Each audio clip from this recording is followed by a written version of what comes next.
নমস্কার বন্ধুরা, উপোসের দিন অনেকেই সাবু মাখা খেতে ভালোবাসে। উপোসের দিন কিন্তু আমি সাবু মাখা খেতে একদমই ভালোবাসি না। সাবুগুলো আনা ছিল, তো এই গরমে কি আর খাবো, রাতে হাজব্যান্ড বললো আজকে সাবু মাখা করো, সেই জন্য ডিনারে সাবু মাখা খেয়ে নিলাম। কিভাবে মাখাটা করেছিলাম সেই রেসিপিটাই শেয়ার করব। মোটা দানার সাবু 3 থেকে 4 ঘন্টা ভিজিয়ে রেখেছি, দেখুন কত সুন্দর নরম হয়ে গেছে।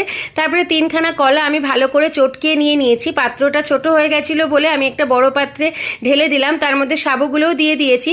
তো 4 থেকে 5টা বাতাসা আমি ওর মধ্যে দিয়ে দেবো যাতে শরীরটা ঠান্ডা করে। বেশ কিছুটা পরিমাণ গরুর দুধ আমি ভালো করে জ্বালিয়ে তারপরে ঠান্ডা করে রেখেছি। তারপরে 2টো রসগোল্লা আর বেশ কিছুটা পরিমাণ মিষ্টি দই দিয়ে দিয়েছি। অর্ধেকটা পরিমাণ নারকোল ভালো করে কুড়িয়ে মিক্সিতে পেস্ট করেছি। সন্দব লবণ দেবো, যেহেতু উপোসের দিন সবাই সন্দব লবণ খায়, ওই জন্য সন্দব লবণ দিয়ে দিয়েছি। বেশ কিছুটা পরিমাণ কাজু আর কিশমিশও দিয়ে দিয়েছি। এই টেস্টটাকে আরও বাড়িয়ে দেওয়ার জন্য আমি বেশ কিছুটা পরিমাণ গুঁড়ো দুধও ওর মধ্যে দিয়ে দিয়েছি। সব কিছু দিয়ে মিশিয়ে নিলেই কিন্তু আমার সাবু মাখা একদম